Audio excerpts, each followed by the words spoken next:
פתאום כולם מדברים על ביטקוין. מה זה ביטקוין? כמה שווה הביטקוין? איך יוצרים ביטקוין? פתאום כולם מתעניינים במטבעות וירטואליים. אבל למה עכשיו? התשובה היא, כמו תמיד, כסף. אם פעם הביטקוין היה שעשוע של אנשים שמאמינים בהתנתקות מבנקים ומדינות, היום הוא שווה הרבה, ובכל יום שעובר הוא שווה יותר ועוד ועוד אנשים הופכים לעשירים מאוד בזכותו. ביטקוין תמיד עלה וירד. ב-2009 הוא היה שווה כמעט 40 סנט. הפעם הראשונה שמישהו קנה בביטקוין הייתה ב-2010, כשמפתח אמריקאי שילם 10,000 ביטקוינים על פיצה. אז הביטקוינים האלו היו שווים $50, היום שווים יותר מ$100 מיליון, או 2 מיליון פיצות. ב-2013 הביטקוין הגיע לשיא של $1,000 לביטקוין אחד בתוך חודשיים ואז צנח. קורה.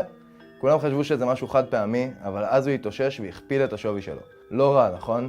אבל שום דבר לא הכין אותנו למה שקרה השנה.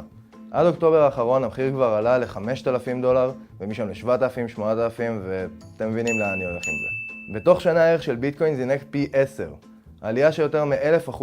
אם הייתם משקיעים בשנה שעברה $1,000, שווי ההשקעה שלכם היום היה $10,000. חושבים שאתם יכולים להרוויח כל כך הרבה בדרך אחרת? בואו נבדוק. אם הייתם עושים את הבלתי יאומן וקונים דירה בתל אביב בתחילת השנה ומוכרים אותה היום, הייתם מרוויחים בממוצע 7%. איפה זה ואיפה הביטקוין? אולי בבורסה מרוויחים יותר. מניות סיניות נחשבות להשקעות הטובות של 2017.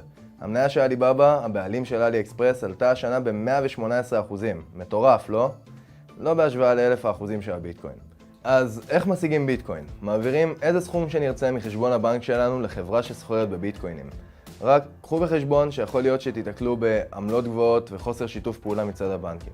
לאלה מכם שחושבים שהחגיגה של ביטקוין עומדת להסתיים, יכול להיות שאתם צודקים. אבל מעבר לפינה מחכים עוד כמה מטבעות וירטואליים שיכולים להיות הביטקוין הבא.